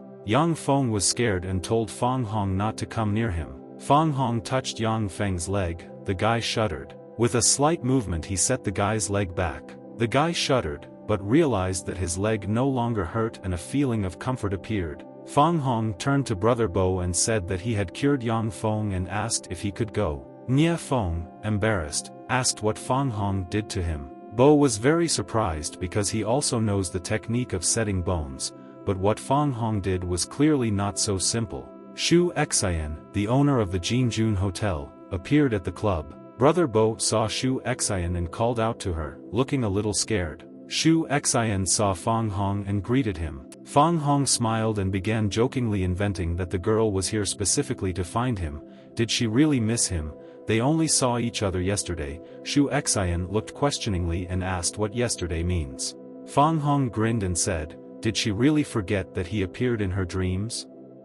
Xu Xian snorted and called him an idiot. Bo would be extremely surprised, but he understood why Fang Hong had the courage to make noise in the club. Xu Xian invited Fang Hong to the VIP room to discuss something. Fang Hong looked at her seriously and asked, simply asking her to do something, to which she replied that if he doesn't go, he won't find out. Fang Hong's friends were shocked by Fang Hong's connections. Fang Hong said with a grin that it was different from the one he saw in his dream. When Xu Xian asked what, Fang Hong replied that in life they are even greater. Thinking about Xu Xian's breasts, she became indignant and yelled at Fang Hong. With a calm face, Fang Hong replied that he meant the eyes. Fang Hong again made fun of her, noting that Shu Xian's thoughts were much dirtier than his. But putting aside the jokes, Fan Zong asked her if her visit to the club at such a late hour was connected with the scent wine. She asked how Fang Hong guessed. Smirking, he said that such a trifle would not hide from his eyes. Fang Hong asked if Shu Xian could tell him something he didn't know. A new day has come, Shuqi just woke up. A neighbor came up to her and asked who the guy was who walked her drunk to the dormitory. She asked which guy she was talking about. Shuqi was completely perplexed. Her neighbor Qing grinned and said that apparently Shuqi drank so much that she didn't even remember who saw her off. In her memories, a moment arose when she kissed Fang Hong while they were driving to the dormitory. Shuqi blushed a little. The phone rang. Xiaoying called Zhang Shuqi. She wanted to ask how she was feeling after yesterday. Shuqi attacked Xiaoying for entrusting her into the hands of Fang Hong. Xiaoying replied that she had important matters in the campaign and Fang Hong was also at the club and she asked him to accompany Shuqi to the dormitory. Xiaoying also noticed that Fang Hong was her bodyguard. Could something bad really happen? To which Shuqi, blushing, replied that he was just a bastard. Zhang Shuqi stood up and resolutely said that it was impossible for anyone to find out about this. Meanwhile, Fang Hong dreamed of running away from the enraged Zhang Shuqi. A little nervously, he said that he didn't lay a finger on her. In the dream, Shuqi looked even fiercer than in reality. She even had an axe. Fang Hong's eyes narrowed in fear. He didn't know what to do. There was a scream and Fang Hong suddenly jumped out of bed. He wondered why he could have had such a bad dream. It was already noon outside. Fang Hong had slept almost the entire day. Someone knocked on the door of the room. His friends began to be indignant. Fang Hong stood up to open the door. Opening the door, Fang Hong found a guy on the threshold and asked who he was. The guy replied that his name was Lu Qian, and he asked who lived in this room. Fang Hong confirmed everyone living and asked what was the matter. Lu Qian replied that Fang Hong and his friends were in for big trouble. Fang Hong wondered what other troubles could await them. Lu Qian replied that the dean ordered to monitor whether the students were sleeping, and the guys from room 502 were simply not in the room. They also weren't present at the meeting to improve students' performance, so their group was reprimanded. The guy threateningly continued to say that Fang Hong and the guys should be at the group meeting today. Fang Hong said that most likely they would not appear at the meeting and that Lu Qian convey their apologies. Lu Qian was angry that Fang Hong did not take him seriously, and he said that if they expel him, don't blame him for it. Fang Hong closed the door and returned to the guys. Chen Fan commented that this was a little wrong. The guys began to argue and say that in fact Lu Qian was just a representative of the group and in fact was no one. Fang Hong still agreed to go because they might not care about the headman, but the teachers should be respected. As it turned out, the topic of the meeting was the election of a new headman. Time after time, the group members gave their voice to Fang Hong. Fang Hong smiled nervously. He didn't think that so many people would vote for him. As a result of the voting with a result of 35-2, Fang Hong became the head of the group. Lu Qian was indignant and even a little upset by this outcome of events. Fang Hong smiled. He was flattered that he had such a good reputation, perhaps because he stood out from other students. Lu Qian was angry with Fang Hong. His face was simply furious. After the meeting, Fang Hong went outside with Chief Xia and asked why he was being treated well, because Fang Hong had not behaved very well. Leader Xia replied that Fang Hong could easily cope with the duties of a headman and that with his abilities, he could even take the place of a leader. Fang Hong asked what he means. Chief Xia recalled the incident that happened at the airport half a month ago. Fang Hong asked if Chief Xia was there. He answered positively and even said that even a group of doctors could not do such a good job. Leader Xia even named the technique that Fang Hong used and decided to ask in order to confirm his theory. Fang Hong replied that the technique he used was called Xuanzhen. This technique was recreated by Zhang Fuji, the teacher of Fang Hong, in his best years, and this technique is called soul pricking. Fang Hong frowned and asked why Chief Xia didn't help since he was there. The leader replied that he was ashamed that he was confused when he saw the wounded girl and was afraid that if he could not save her, her family members would not leave him alone. Leader Xia said that it was good that it was Fang Hong who saved the girl because he was able to see the soul-piercing technique. Fang Hong said a dry goodbye to Leader Xia and went about his business. At the educational building, the guys called him and said that a very beautiful girl was looking for him. Fang Hong was surprised and asked who this beautiful girl was. It was Zhang Shuqi. She stood serious about talking to Fang Hong. She called out to Fang Hong. Seeing her, he got the message that she already missed her, although they had seen each other only recently. Zhang Shuqi was indignant and told him not to pretend to be white and fluffy. Fang Hong, jokingly offended, replied that it was impossible to call people such bad words out of nowhere. Zhang Shuqi was angry, saying that Fang Hong did so many things last night, to which Fang Hong shrugged his shoulders and replied that she herself climbed to hug him. It was not his fault. Fang Hong narrowed his eyes slyly and said that besides, she herself pestered him and now she is accusing him. Shuqi's gaze became very furious and she said that she would finish him off. Fang Hong grinned and rushed away from Shuqi, saying that killing him was not so easy. Fang Hong's friends couldn't even think that Fang Hong was approaching the girl and even denied it. Shuqi shouted after Fang Hong and ran after him, shouting all sorts of insults. Fang Hong shouted various jokes in response. Fang Hong thought about the fact that everything was happening almost the same as in his dream. It seemed very strange to him. Suddenly Shuqi screamed. Fang Hong turned around and looked questioningly at the girl. The girl fell and said that she injured her leg. She closed her eyes and held on to her ankles. Fang Hong stopped and turned sharply towards her. He began to approach Shuqi. Fang Hong extended his hand to Shuqi and offered to help her. He is a doctor. Zhang Shuqi decided that now was a good chance. She grabbed his hand and said, pleased, that she would see how he would run away now. Fang Hong chuckled. You can't fool him that easily. Shuqi looked at the hand that was holding the branch instead of Fang Hong's hand. She was surprised and wondered how he could trick her like that. Fang Hong stood behind her and mentioned that he couldn't be fooled so easily. The girl shuddered. Fang Hong noticed that if he had not been able to do such tricks, he would not have become her bodyguard. Fang Hong turned and said that it was time for him to go. Shuqi screamed. She called Fang Hong. She didn't want him to leave. Her leg really hurt. She wasn't kidding. She asked what Fang Hong did to her. Fang Hong turned around and said that apparently this time she was not pretending and looked at the wound. Fang Hong took a closer look. The wound looked like a bite. Shuqi closed her eyes in pain and asked Fang Hong not to come near her. Fang Hong froze for a few seconds as he listened to the sound. It was a snake and it was heading straight towards Fang Hong. Fang Hong recognized the snake as Kaffia Steinger. Its poison is extremely dangerous. Fang Hong took out a needle and threw it straight at the snake. Fang Hong was very accurate, so he easily hit her. Taking Shuqi in his arms, he climbed to the roof of the educational building.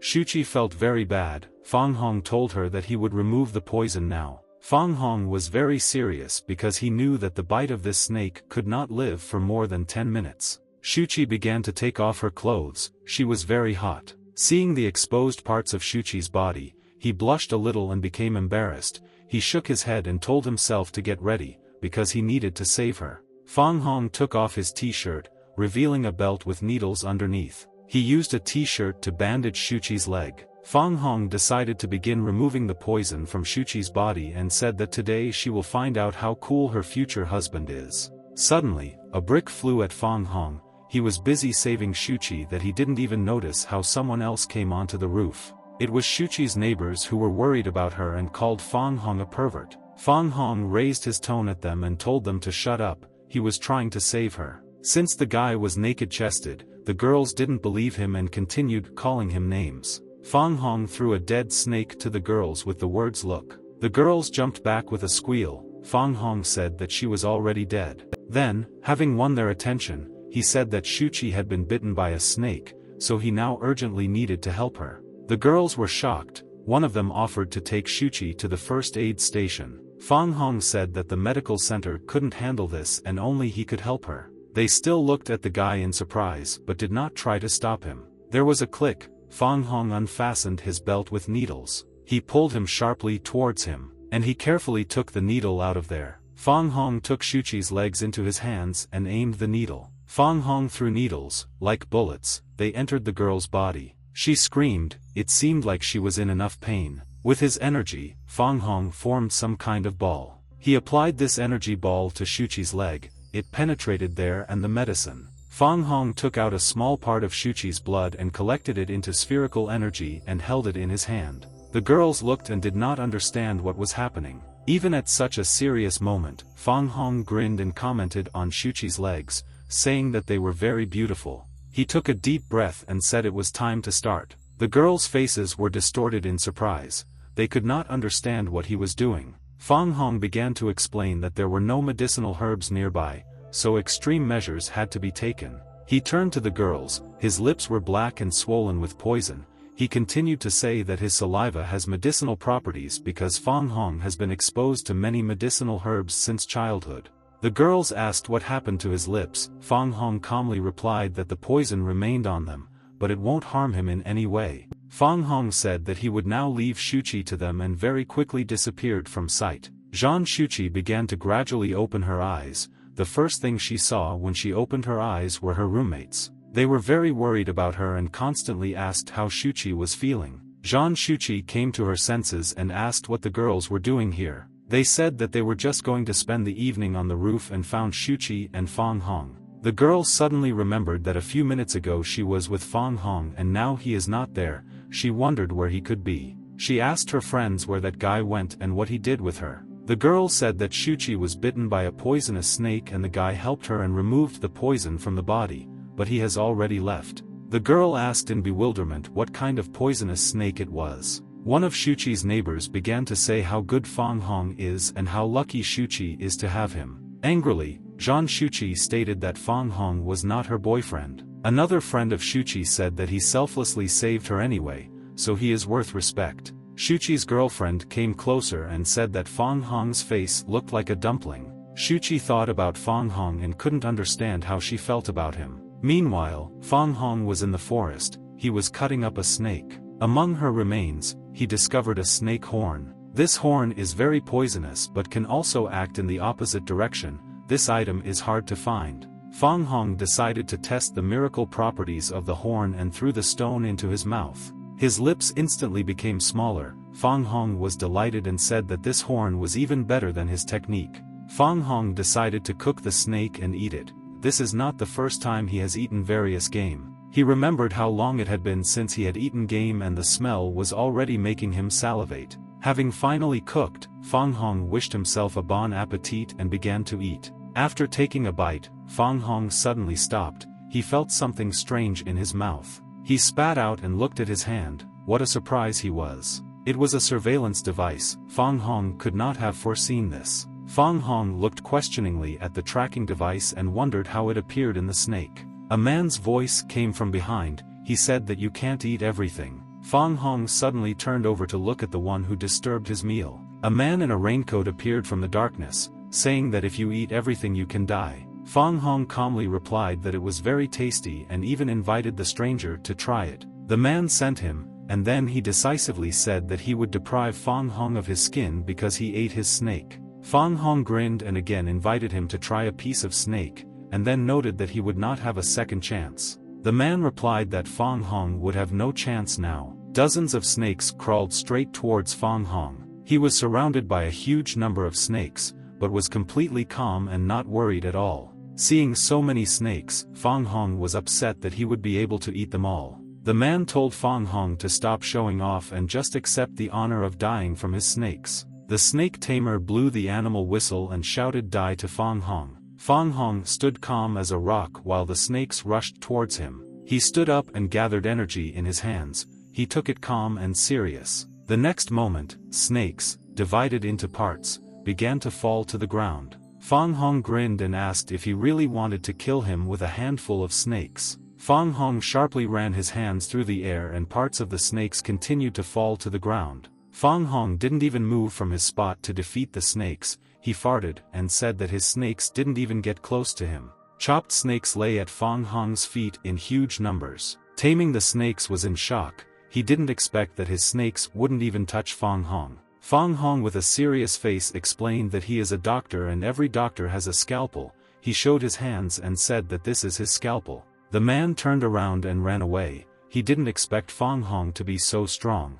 Like a quick shadow with a wide smile, Fang Hong instantly appeared in the face of the snake tamer. Still with an ominous smile on his face, Fang Hong asked to allow the man to leave. The snake tamer's face showed great fear. He turned around again and tried to run in the other direction. Fang Hong looked at him indifferently and pulled some thread. The thread was tied to the legs of the snake tamer, and he instantly fell. The man turned around, fixed his gaze on Fang Hong and asked what it was. Fang Hong climbed the tree and hooked the thread onto a high branch. With fear in his eyes, the man asked what he was going to do. Fang Hong jumped from the tree, pulling the thread with him, and shouted that he was going to have fun. Fang Hong pulled the thread and the man found himself hanging upside down from a tree. Fang Hong immediately asked him directly who hired him. The man began to make excuses and say that no one hired him and asked to let him go. Fang Hong indignantly asked if he really looked like an idiot. He threatened the man that he could easily kill him, so he had better tell him right away. Someone called out to Fang Hong and the guy turned to look. It was Chen Bishi. He asked what happened here. Shuqi told him on the phone that something strange had happened, so he came immediately. Fang Hong grinned and said that Chen was a little late and pointed his thumb at the caught man. Fang Hong kicked the hanged man and said that it is worth strengthening the security since such fools manage to slip through. Chen Bishi recognized the man as assassin number 14 on the list of the most dangerous assassins in the world. Fang Hong called this killer a weakling and asked Chen Bishi's subordinates to remove the dead snakes. Fang Hong calmly said that they had nothing to worry about anymore and now he needed to leave. The killer grinned and said that the guy made him humiliate himself. He greeted Chen Bishi and called him Shadow. Apparently they knew each other before. The killer said that he is now Uncle Cheng's debtor, and when he returns he will ask you to treat him leniently. Chen looked at the killer indifferently and said that apparently he had understood everything wrong. Number 14's eyes widened. He didn't understand what Chen meant. In one motion, Chen beheaded the killer. He didn't even have time to blink, his head fell backwards. Chen said that he did not intend to let him go, but simply wanted to kill him, or rather them, with his own hands. Meanwhile, in the men's dormitory, Fang Hong's friends were discussing why he had not returned yet and what he could be doing. Fang Hong suddenly appeared in the room and replied that he had only been away for a couple of minutes and they were already bored here. Fang Hong continued to tease his friends about how popular he was and how he was being picked on. Li Mu began to extort information from Fang Hong about who Shuqi really was to him. Fang Hong assured that there was nothing between him and Shuqi. Fang Hong explained that Shuqi simply hired him for a certain job, so their relationship is only business. Zhan Jinjia indignantly said not to talk nonsense to Fang Hong. He said that they are friends of Fang Hong, why not share stories with friends? Suddenly the room became dark, the lights in the building were turned off as the university was saving on electricity. Fang Hong suggested going to bed early because tomorrow is military training.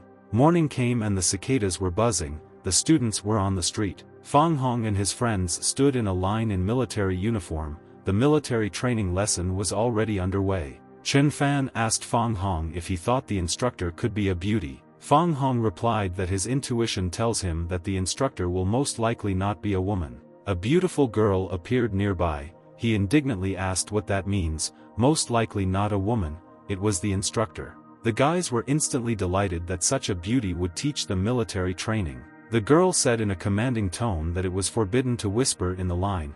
If this happened again the guys would be punished. Everyone instantly fell silent. They did not expect this from the fragile girl. The girl rudely asked if they hadn't heard her, why they weren't responding to the instructor's words. All the guys stood quietly and answered the instructor in unison. The instructor screamed and said why the guys were answering so quietly. She demanded to answer her again. All the students answered the instructor in unison again. Only Fang Hong did not say a word. The instructor angrily asked why he didn't answer everyone. Fang Hong nervously replied that he didn't want to speak loudly, otherwise the instructor simply wouldn't stand it. The instructor angrily asked what Fang Hong was not clear about. He smiled nervously. The instructor repeated again even more angrily and told Fang Hong to answer her loudly immediately. Fang Hong answered the instructor very loudly. Even the wind was happy because of the volume of his voice. The force of the sound pushed the instructor away and she fell to the ground. The girl did not expect such volume and fainted. Fang Hong stood with a serious face and sighed and said that he said that she couldn't stand it and now he might have problems. Fang Hong's classmates covered their ears at his loudness and were indignant. Zhan Jinjia commented on Fang Hong's powerful voice and was even amazed. The students panicked and the instructor lost consciousness. They were about to send her to the medical center. But Fang Hong stopped everyone, assuring them that he could handle it just fine. Having directed the energy into 2 fingers, Fang Hong brought them to the instructor's forehead and healed them in an unknown way. The students who were not sent away by Fang Hong's loud voice could not understand what Fang Hong was doing. The instructor woke up, she opened her eyes slightly and could not understand what was happening. She stood up abruptly, the instructor's eyes widened. Fang Hong simply answered calmly and said the same. The inspector, indignant, asked what Fang Hong had done to her. Smirking, he replied that he was simply following orders and that none of this was his fault. Suddenly Chen Bishi called Fang Hong. The young man was surprised, but despite the military training lesson, he answered the phone. Fang Hong calmly talked on the phone in front of the instructor, which made her furious. Chen Bishi said that he was waiting for the guy at the entrance to the university. Throwing down the phone, Fang Hong quickly ran to the entrance. The instructor was simply infuriated by this behavior and shouted after him that she remembered. Fang Hong turned and smiled and said that he would be part of being remembered by such a beauty. The instructor didn't have time to say anything and simply sighed reproachfully. Chen Bishi was indeed standing at the entrance. He was worried about something and called Fang Hong closer to him. Fang Hong asked what happened and why he called him so suddenly. Chen Bishi invited the young man into the car and said that he would explain everything in the car. Fang Hong anxiously asked if something had happened to Zhang Shuqi. Chen Bishi replied that it was indeed related to Shuqi. Chen Bishi said that the city authorities want to sell a plot of land at an auction in the Jinzuan Hotel, including employees. Zhang Shuqi is also a member. Chen Bishi looked at Fang Hong gloomily and added that the father and son of the Shao family would also be there. Fang Hong made his proposal about the Shao family and said that they were somehow connected to a recent event. You need to be more careful. Chen Bishi replied that this was why he was ordered to take Fang Hong just in case. Fang Hong confidently said that Chen Bishi could continue to attack him. They arrived at a beautiful white building, the Jinjun Hotel. Some girls screamed and forgave a guy who also came to the event to leave her behind. He pestered her with questions. The guy's name was Zhang Peng.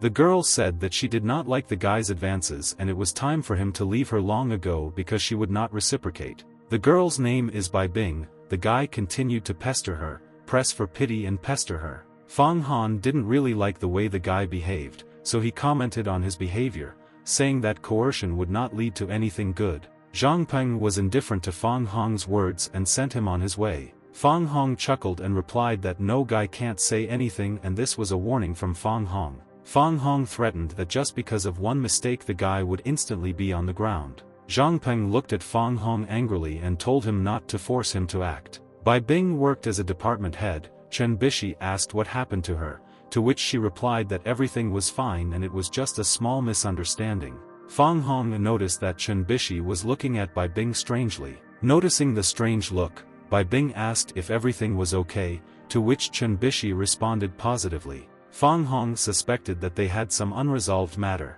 Zhan Hongtu appeared, greeted Fang Hong and asked why he didn't come in. Seeing the president, Zhang Peng became very nervous. Fang Hong replied that he was prevented from entering by a bully who pestered Bai Bing. Zhang Peng was a little surprised and wondered why Zhan Hongtu called Fang Hong brother and how old he was. The president asked Zhang Peng what happened here. The guy replied that there was only a misunderstanding and he wanted to invite the boss on a date, but she did not have free time.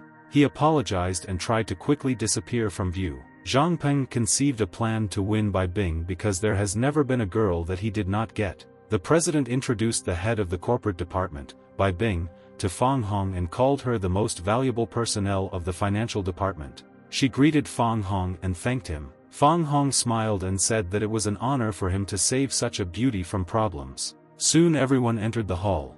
There were many new faces there. Fang Hong was suddenly surprised by something. Zhang Shuqi appeared in the hall. She was dressed a little differently today and also had a different hairstyle. She called out to Fang Hong and looked at him seriously. Fang Hong was worried about her health after the snake bite and noticed that she quickly returned to normal. The girl wondered what Fang Hong had forgotten here. Fang Hong commented on his treatment technique, saying that it was certainly good, but it was worth resting a little more, to which Shuqi replied that she was completely fine. Then, with a sigh, she thanked Fang Hong for helping her, to which he replied with a grin that he really heard thank you. Xiaoying was also at this event. She saw Fang Hong and was very surprised. She complimented him, saying that a military uniform suited Fang Hong. Fang Hong smiled and said that the main thing is the presentation. Zhang Shuqi sighed in irritation and said that she would disturb them. Xiao Ying and Fang Hong completely did not understand why Shuqi reacted this way. She turned around and wondered why she had such a reaction. Did she really not like it when Xiao Ying and Fang Hong see each other? Did she really fall in love? Zhang Hongtu asked Fang Hong to come to him. He wanted to introduce him to the assistant secretary of the city committee, Huang Huahuan. Fang Hong paid special attention to the expression of the city committee. The assistant secretary called Fang Hong a genius and thanked him on behalf of the secretary. Fang Hong asked why they didn't even know the secretary personally. The assistant secretary recalled the case when a girl was poisoned. It was the secretary's niece. He was immensely grateful to Fang Hong for saving her, and I planned to thank him personally, but I couldn't. A picture of a gasping girl flashed through my memories. Fang Hong said that he didn't care whose niece it was. He saved her because it was his heart's call that spoke of the equality of all people. The assistant secretary was surprised. He said that Fang Hong saved the man without thinking about gratitude. He is really an honest person. The Xiao family appeared in the hall. The father asked Huang what made him so happy. He asked if he could join the discussion. Zhang Hongtu looked at Xiao Zhen intently, slightly squinting his eyes. The assistant secretary replied that Xiao had personally been there and seen Fang Hong's noble deed. Senior Xiao said that he couldn't see the young man's face that day, but he remembers that some young man saved the secretary's niece. Fang Hong looked at him suspiciously and in his thoughts assumed that he was involved in the chase after the meeting in Jinzuan, and now he jokes as if nothing had happened.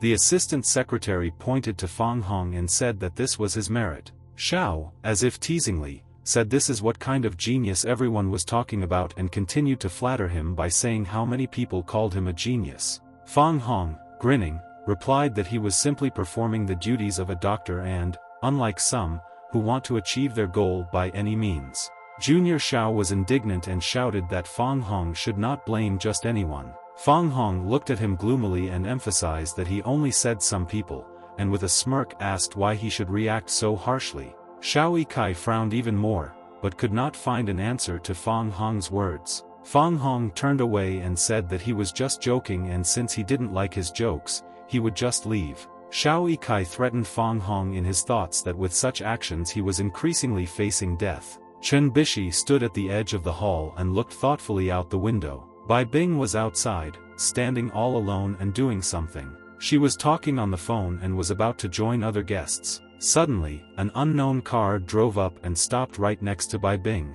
The guys suddenly ran out of the car and were heading towards the girl. The girl didn't have time to say anything before they put a bag over her head and forcibly carried her into the car. The guys quickly returned to the car, slammed the door and began to drive away. Chen Bishi witnessed all of this. He did not have time to understand what was happening and stood a little at a loss. Fang Hong, as always, foresaw this and was already in pursuit of the kidnappers. He ran as fast as he could, his gaze was stern. Chen Bishi watched excitedly all this time. Worried, he picked up the phone and started calling Fang Hong. Chen Bishi, in a panic, reported that the head of the department had been kidnapped, to which Fang Hong replied that he was already pursuing them. Fang Hong asked Chen Bishi who it could be. Chen ran out of the hall, simultaneously answering Fang Hong that it was possible for Zhang Peng. Fang Hong said that she would catch up with them and that Chen Bishi would look after Shuqi. At that moment he saw a bicycle on the road. He called Gong and asked if he could break into the car that had just left Jinzun. Goon replied that he would do it without any problems. He wanted to ask what happened but decided to leave it for later. After hanging up the phone, Fang Hong got on his bike and picked up an unimaginable speed. Chen Bishi said that no matter who it was, he would tear to shreds anyone who dared to touch Bai Bing. On one of the roads there was a car with a convertible roof driving on a very steep road. There was a couple riding in it and the guy was still racing at the speed of his car. But Fang Hong rode his bicycle so fast that he even caught up with this expensive car. The next moment, Fang Hong even overtook the car and drove on. The guy behind the wheel was shocked because his car had somehow been overtaken by a big guy. Gong informed Fang Hong that this car was now located on Hungtong Street. This car was actually there. The guys sitting in the car, happy, discussed how much they earned from the kidnapping. One of them wondered if someone was following them. After all, they had kidnapped a person openly. The second guy replied that everything was fine and they should calm down and celebrate the prophet.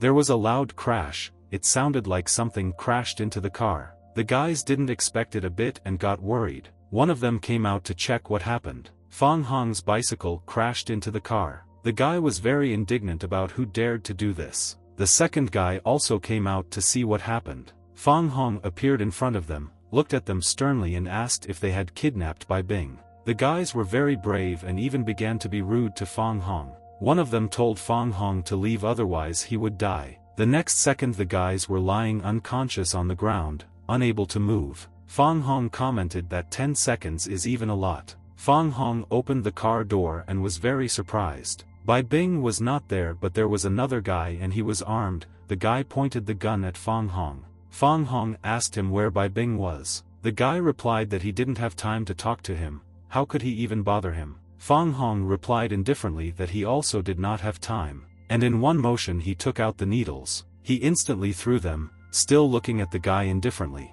The guy didn't even have time to understand what happened and Fang Hong's needles were already on his face. The guy's body didn't happen, he couldn't understand what happened, it seemed he was paralyzed. The guy, immobilized, asked himself how Fang Hong did it. Now the gun was already in Fang Hong's hands. He pointed it at the guy and again asked him where Bai Bing was. Fang Hong also added that the gun is not for intimidation. A shot rang out sharply. Fang Hong was not joking. Fang Hong shot the guy in the ear with a bullet. He screamed loudly and realized that it was better not to have anything to do with Fang Hong.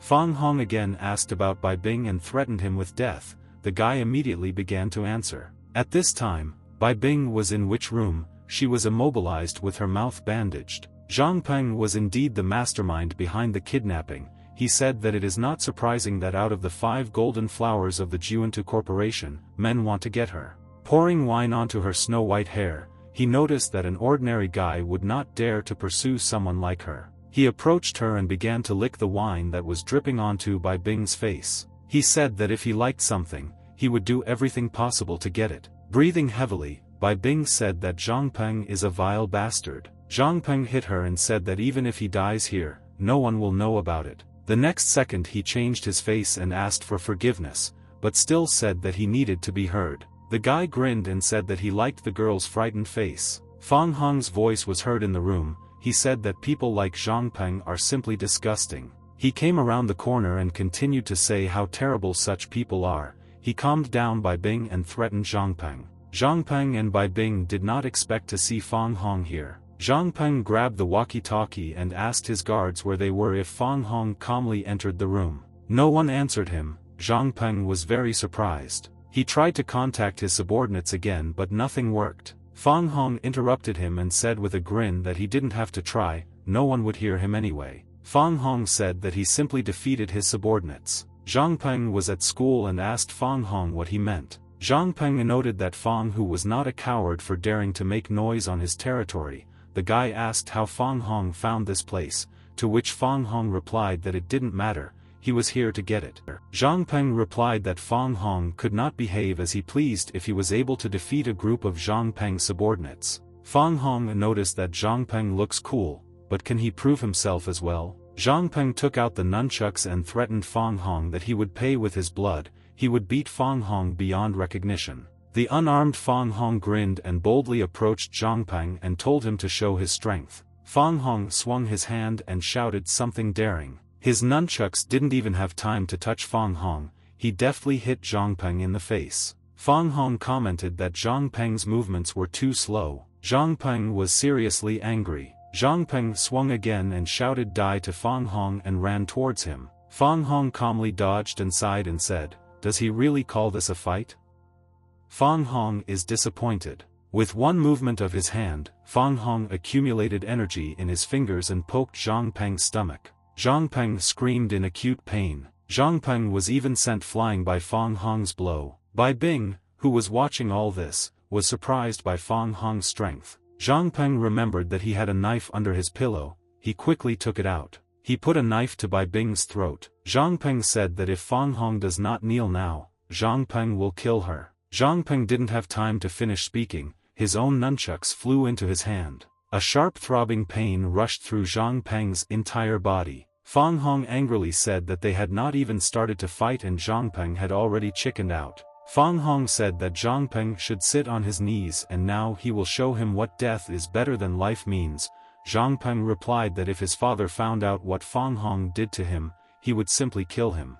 Without paying any attention to Zhang Peng's words, Fang Hong kicked him in the face. Fang Hong angrily replied that he would kill Zhang Peng first. Driven into a corner, Zhang Peng began to ask for forgiveness and said that he would do whatever Fang Hong asked. Fang Hong grinned and replied that it sounds tempting, but Zhang Peng's eyes widened and begged Fang Hong to grow it. Bai Bi stood madly angry and handed over Fang Hong. Her gaze was serious and decisive. Fang Hong replied that but he doesn't know whether Bai Bing would agree to this. Fang Hong said that now he leaves this bastard to her. Now Zhang Peng tried in every way to send in front of Bai Bing and apologized. Zhang Peng naively asked if she would forgive him. Bai Bing kicked Zhang Peng in his most vulnerable spot. Zhang Peng fell backwards, foaming at the mouth. Fang Hong grinned and said, impressive, and that after such a blow, he was definitely left without grandchildren.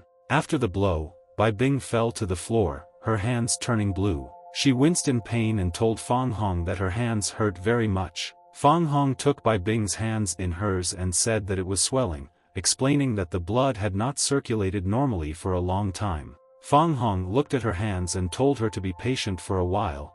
A blush appeared on the girl's face. Fang Hong carefully inserted the needles into the girl's wrists. Bai Bing said stop, but Fang Hong had already inserted the needle. In an instant, a chill ran through the girl's entire body. She opened her eyes, thinking that this feeling was very pleasant. The girl imagined herself in a field where a cool breeze was blowing. She felt as if nature was hugging her. Bai Bing thought that she had never felt so good. Fang Hong asked if everything was okay and if Bai Bing had gotten better. Her cheeks turned pink and she said that she didn't think Fang Hong had healing techniques. Bai Bing thanked him, but Fang Hong replied with a grin that he needed to be thanked differently. The girl blushed deeply and said that doing something like that here would be bad. Fang Hong lightly hit Bai Bing on the head and said that he didn't mean anything vulgar. He said that he wanted Bai Bing to treat him to some dish. The guys were already in the restaurant. On the table there were many different snacks and a large portion of some dish. Fang Hong's eyes widened. He didn't know what to taste first. He inhaled the aromas of the dishes and, thanking Bai Bing, noted that he had not eaten anything so tasty for a long time.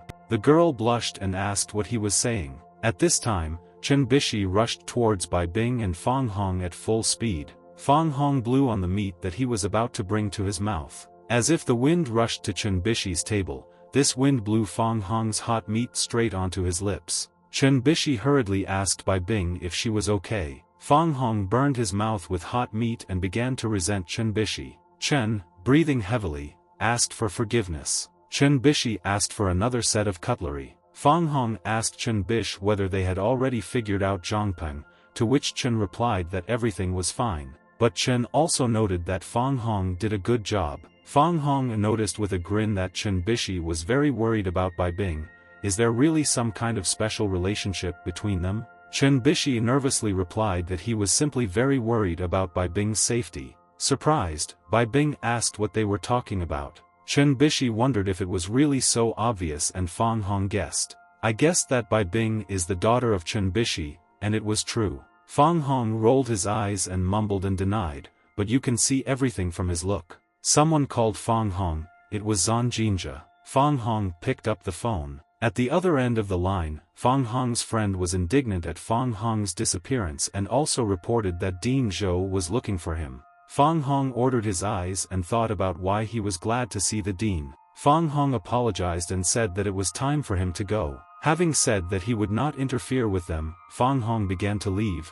Chen Bishi and Bai Bing were at a loss. Fang Hong turned around and finally, with a grin, advised Chen Bish to be bolder. Chen was surprised and thought that it seemed Fang Hong had understood everything wrong. Bai Bing also told her to go and, apologizing, began to hurriedly pack her things. She left and Chen Bishi looked after her with annoyance. In his thoughts, he simply asked in front of Bai Bing and said that sometimes it is better not to know some things. Dean Zhou was punched to the head. He was angry with Fang Hong, and raised the issue of Dean Zhou's student status with Fang Hong, saying that Fang Hong was abusing him. Fang Hong said that he does not claim any titles and this is all most likely a misunderstanding. Dean Zhou stood up and said that the rector personally called and asked to talk about Fang Hong's behavior and his violations of the university rules. He said with annoyance that he overestimated Fang Hong and took another rich son as his student. Fang Hong replied that the dean could expel him at any time and the issue would be resolved for everyone.